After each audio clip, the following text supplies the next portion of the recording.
झोपड़े के द्वार पर बाप और बेटा दोनों एक बुझे हुए अलाव के सामने चुपचाप बैठे हुए हैं और अंदर बेटे की जवान बीवी बुधिया प्रसव वेदना से पछाड़ खा रही थी। रह रह कर उसके मुंह से ऐसी दिल हिला देने वाली आवाज़ निकलती थी कि दोनों कलेजा थाम लेते थे।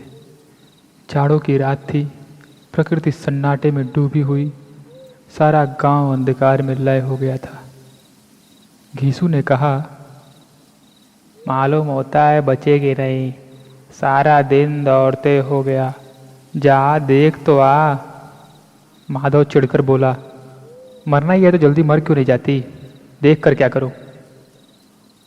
तू बड़ा बेदर्द है बे, साल भर जिसके साथ सुख सहन से जिया उसी के साथ इतनी बेवफाई। तो मुझसे तो उसका तड़पना और हाथ पांव पटकना नहीं देखा जाता।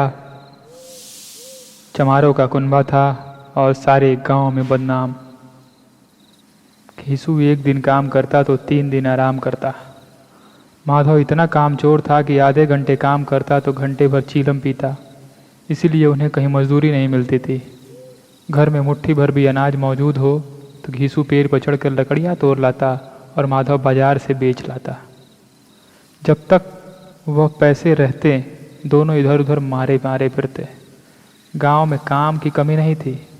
किसानों का गांव था, मेहनती आदमी के लिए 50 काम थे, मगर इन दोनों को उसी वक्त बुलाते जब 2 आदमियों से एक का काम पाकर भी संतोष कर लेने के सिवा कोई और चारा न होता।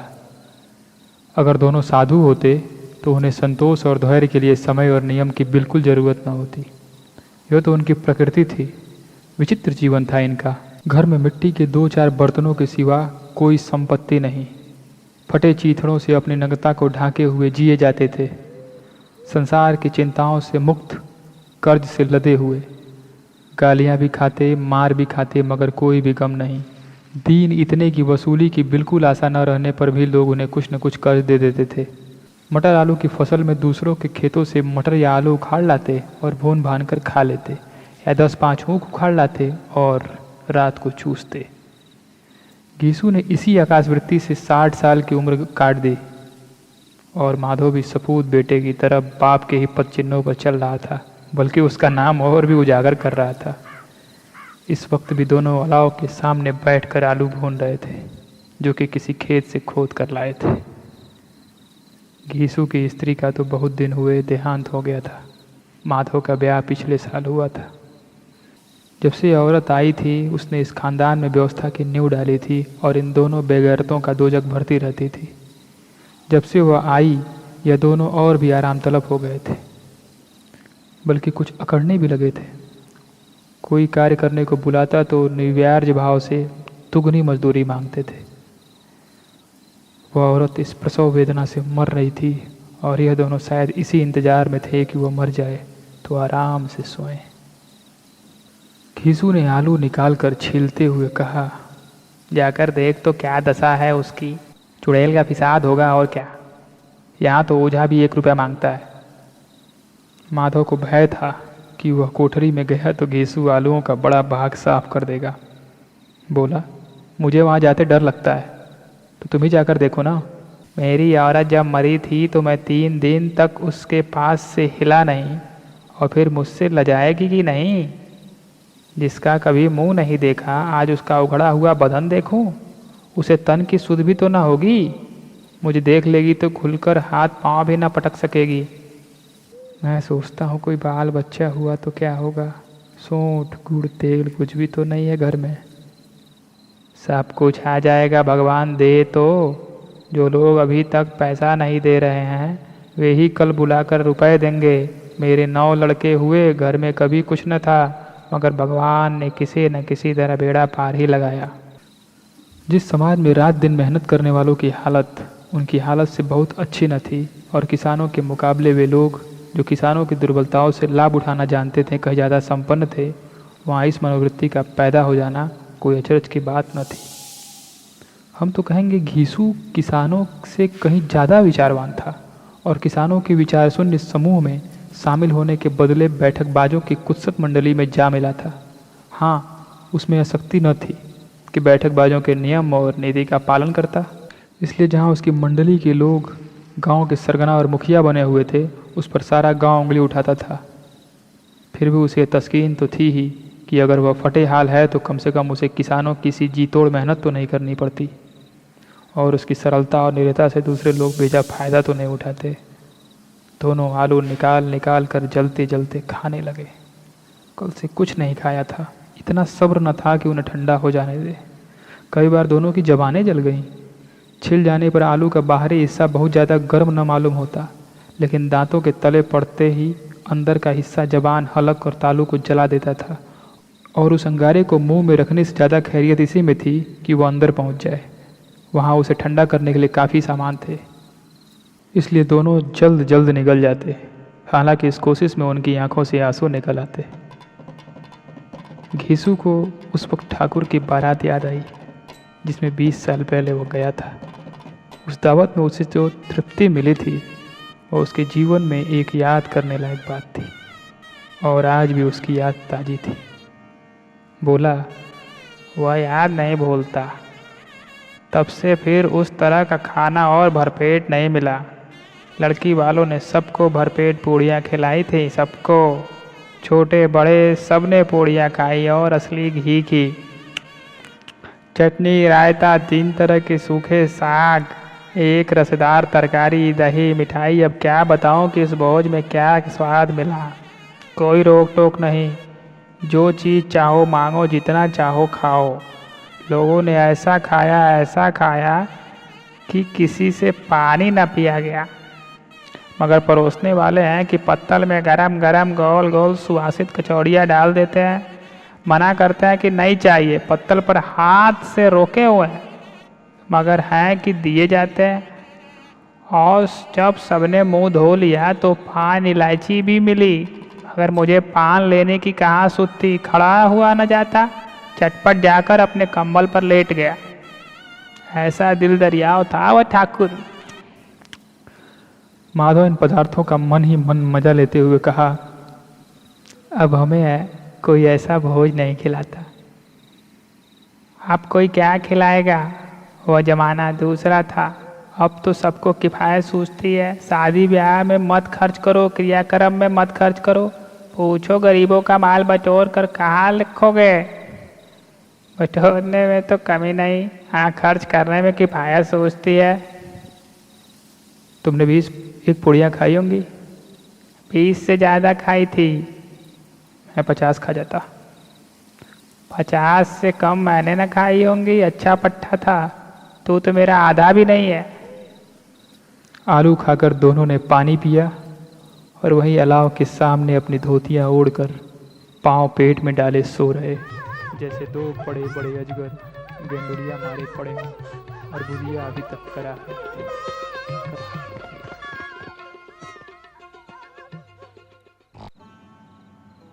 सवेरे माधव ने कोठरी में जाकर देखा तो उसकी स्त्री ठंडी हो गई थी। उसके मुंह पर मक्खियां भिनक रही थी। पथराई हुई आंखें ऊपर टंगी हुई थीं। सारी देह धूल से लथपथ हो रही। उसके पेट में बच्चा मर गया था। माधव भागा हुआ घीसू के पास आया। फिर दोनों जोर जोर से हाय हाय करने और छाती पीटने लगे। पड़ोस वालों ने यह रोना धोना सुना तो दौड़े हुए आए और पुरानी मर्यादा के अनुसार इन अभागों को समझाने लगे, मगर ज़्यादा रोने पीटने का अवसर न था। कफन की और लकड़ी की फिक्र करनी थी। घर में तो पैसा इस तरह गायब था जैसे चील के घोंसले से मांस। बाप बेटे रोते हुए गांव के जमींदार के पास गए। वह इन दोनों की सूरत से नफरत करते थे। कई बार इन्हें अपने हाथों पीट चुके थे, चोरी करने के लिए, वादे पर काम पर न आने के लिए। पूछा, क्या बे किसुआ, क्यों रोता क्यों है? अब तो तू कहीं दिखाई भी नहीं देता। मालूम होता है इस गांव में रहना ही नहीं चाहता। घीसू ने जमीन पर सिर रखकर आंखों में आंसू भरे हुए कहा, सरकार बड़ी विपत्ति में हो। माधव की घरवाली गुजर गई। रात भर तड़पती रही सरकार। हम दोनों उसके सिराने बैठे रहे। दवा दारू जो कुछ हो सका सब कुछ किया। मुदावा में दगा दे गई। कोई रोटी देने वाला न रहा मालिक। तबाह हो गए, घर उजड़ गया। आपका गुलाम हूँ, अब आपके सिवा कौन उसकी मिट्टी पार लगाएगा। हमारे हाथ में तो जो कुछ था वो सब कुछ दवा दारू में उठ गया। सरकार की दया होगी तो उसकी मिट्टी उठेगी। आपके सिवा किसके द्वार पर जाऊं? जमींदार साहब दयालु थे, मगर घीसू पर दया करना काले कंबल पर रंग चढ़ाना था। जी में तो आया, कह दे चल दूर हो यहाँ से। यूं तो बुलाने से भी नहीं आता, आज जब गरज पड़ी है तो आकर खुशामद कर रहा है, हरामखोर कहीं का बदमाश। लेकिन यह क्रोध या दंड का अवसर न था। जी में कुड़ते हुए 2 रुपए निकाल कर फेंक दिए, मगर सांत्वना का एक शब्द भी मुंह से न निकला। उसकी तरफ ताका तक नहीं, जैसे सिर का बोझ उतारा हो। जब जमींदार साहब ने 2 रुपए दिए तो गांव के बनिए महाजनों को इनकार करने का साहस कैसे होता। घीसू जमींदार के नाम का डिडोरा भी पीटना जानता था। किसी ने 2 आने दिए, किसी ने 4 आने। 1 घंटे में घीसू के पास 5 रुपए की अच्छी रकम जमा हो गई। कहीं से अनाज मिल गया, कहीं से लकड़ी, और दोपहर को घीसू और माधव बाजार से कफन लाने चले। इधर लोग बांस काटने लगे।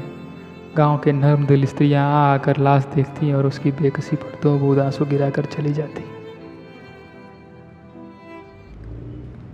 बाजार में पहुंचकर घीसू बोला, लकड़ी तो उसे जलाने भर को मिल गई, क्यों माधव? माधव बोला, हाँ लकड़ी तो बहुत है, अब कफन चाहिए। तो चलो कोई हल्का सा कफन ले ले। हाँ और क्या, लाश उठाते उठाते रात हो जाएगी, रात को कफन कौन देखता है। कैसा बुरा रिवाज है कि जिसे जीते जी तन ढकने को चिथड़ा भी ना मिले, मरने पर नया कफन चाहिए। कफन लाश के साथ जल ही तो जाता है। और क्या रखा रहता है, यही 5 रुपए पहले मिलते तो कुछ दया दारू कर लेते। दोनों एक दूसरे के मन की बात ताड़ रहे थे। बाजार में इधर उधर घूमते रहे, कभी इस बजाज की दुकान पर गए, कभी उसकी दुकान पर। तरह तरह के कपड़े रेशमी और सूती दिखे, मगर कुछ जचा नहीं। यहाँ तक कि शाम हो गई। तब दोनों न जाने किस दैवी प्रेरणा से एक मधुशाला के सामने आ पहुँचे और जैसे किसी पूर्व निश्चित व्यवस्था से अंदर चले गए, और जहाँ देर तक दोनों असमंजस में खड़े रहे। फिर घीसू ने गद्दी के सामने जाकर कहा, साहू जी एक बोतल हमें भी देना। इसके बाद कुछ चिखौना आया, तली हुई मछली आई, और दोनों बरामदे में बैठकर शांतिपूर्वक पीने लगे। कई कुजियाँ ताबड़तोड़ पीने के बाद दोनों सुरूर में आ गए। घीसू बोला, कफन लगाने से क्या मिलता, आखिर जल ही तो जाता, कुछ बहू के साथ तो न जाता। माधव आसमान की तरफ देखकर बोला, मानो देवताओं को अपनी निष्पापता का साक्षी बना रहा हो। दुनिया का दस्तूर ही है, नहीं लोग बामनों को हजारों रुपए क्यों दे देते। कौन देखता है परलोक में मिलता है या नहीं। बड़े आदमियों के पास दान है फूके, हमारे पास फूकने को क्या है। लेकिन लोगों को जवाब क्या दोगे, लोग पूछेंगे नहीं कफन कहाँ है। घीसू हंसा, अरे कह देंगे 1 रुपए कमर से खिसक गए, वह ढूंढा नहीं मिले। लोगों को विश्वास ना आएगा, लेकिन फिर भी वही रुपए देंगे। माधव भी हंसा इस अनपेक्षित सौभाग्य पर। बोला, बड़ी अच्छी थी बेचारी, मरी तो खूब खिला पिला कर। आधी बोतल से ज़्यादा उड़ गई। घीसू ने 2 सेर पूड़ियाँ मंगाई, चटनी, अचार, कलेजियाँ। शराब खाने के सामने ही दुकान थी। माधव लपक कर 2 पत्तलों में सारे सामान ले आया। पूरा 1.5 रुपया खर्च हो गया, सिर्फ थोड़े से पैसे बचे रहे। दोनों इस वक्त इस शान में बैठे पूड़ियाँ खा रहे थे जैसे जंगल में कोई शेर अपना शिकार उड़ा रहा हो। न जवाबदेही का खौफ था, न बदनामी की फिक्र। इन सब भावनाओं को उन्होंने बहुत पहले ही जीत लिया था। घीसू दार्शनिक भाव से बोला, हमारी आत्मा प्रसन्न हो रही है तो क्या उसे पुण्य ना होगा। माधव ने श्रद्धा से सिर झुकाकर तस्दीक की, जरूर से जरूर होगा। भगवान तुम अंतर्यामी हो, उसे वैकुंठ ले जाना। हम दोनों हृदय से आशीर्वाद दे रहे हैं। आज जो भोजन मिला वो कभी उम्र भर न मिला था। एक क्षण के बाद माधव के मन में एक शंका जागी। बोला, क्यों दादा, हम लोग भी तो एक न एक दिन वहाँ जाएंगे ही। घीसू ने इस भोले भाले सवाल का कुछ उत्तर न दिया। वो परलोक की बातें सोचकर इस आनंद में बाधा न डालना चाहता था। वहाँ हम लोग से पूछें कि तुमने हमें कफन क्यों न दिया तो क्या कहोगे। कहेंगे तुम्हारा सिर। पूछेगी तो जरूर। तू कैसे जानता है कि उसे कफन ना मिलेगा? तू मुझे ऐसा गधा समझता है? हाँ? 60 साल क्या दुनिया में घास खोदता रहा हूँ। उसको कफन मिलेगा और बहुत अच्छा मिलेगा। माधव को विश्वास न आया। बोला, कौन देगा? रुपए तो तुमने चट कर दिए। वो तो मुझसे पूछेगी। उसकी मांग में तो सिंदूर मैंने डाला था। घीसू गर्म होकर बोला, मैं कहता हूँ उसे कफन मिलेगा तो मानता क्यों नहीं? कौन देगा बताते क्यों नहीं? वही लोग देंगे जिन्होंने अब की दिया। हाँ, अब के रुपए हमारे हाथ आएंगे।